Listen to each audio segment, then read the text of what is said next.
for the first 5 to 6 months, every day, every turn, like every experience was a new experience, constantly putting out fires, jumping over hurdles, being told no.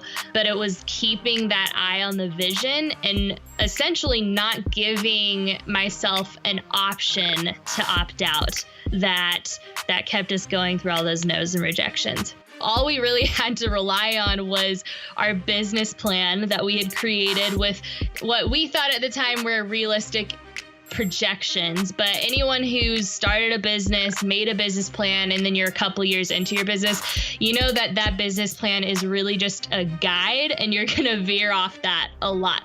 You can believe in your business, have faith in your business, but there comes a point where you need to evaluate, like, is this still something that we want to push? Is this going to succeed? Are we going to quote unquote fail with the others? And if we do, we just need to be really upfront about where we're at as a business, and we need to be honest with ourselves. It was literally Christmas Day. I'm sitting on the counter at my grandparents' house, and I'm talking to my sister-in-law, so one of my business partners, and my brother, and we're basically talking about shutting the place down. And I was like, I feel like such a failure right now. I feel like I'm letting go of a dream. I feel like I'm not good enough. I didn't put enough work in. This is all my fault, which, all these thoughts go through your head.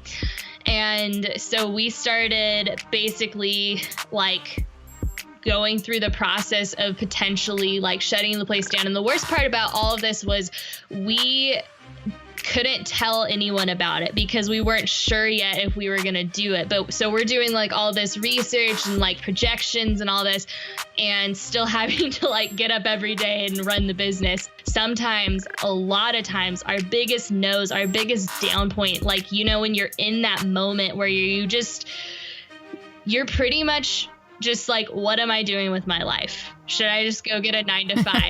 It's in those moments, if we can muster up enough strength to push past that and to once again call ourselves to a higher standard and pull ourselves out of the trench.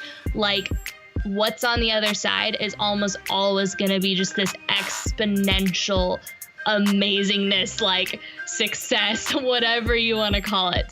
I believe that business is the long game. It's the consistency and the persistence and the pushing through and the always asking yourself, okay, this works, but how can we make it work better? How can we make this more excellent? We had a few people on our team who weren't supporting and creating culture, and one bad apple makes the whole bin go bad. That we saw that firsthand. The people that you have on your team, those people are the face of your business. They're creating that first reaction. And so you have to have the right people in the right seats, and you have to lead by example in every single one of those areas. We started walking the talk. We started being fully present, we were showing up physically, but I mean mentally and, being personally sold out to what we were doing. And so it was a combination of a bunch of things. But once we decided this is what we want to do, let's actually start walking the talk here. Let's actually start pushing this. Let's redefine our areas and, what we're going to do. Let's put together an action plan. Let's get the people in the right seats. Basically, kicked ourselves in the butt to make this work, to give it another go. That's when everything changed. But if at the beginning, I really...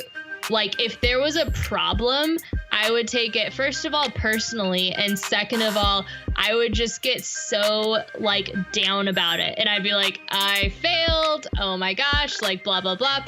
And so the big shift for me with that was when I just had a simple perspective shifter that was, as an entrepreneur, my job description is literally to solve problems.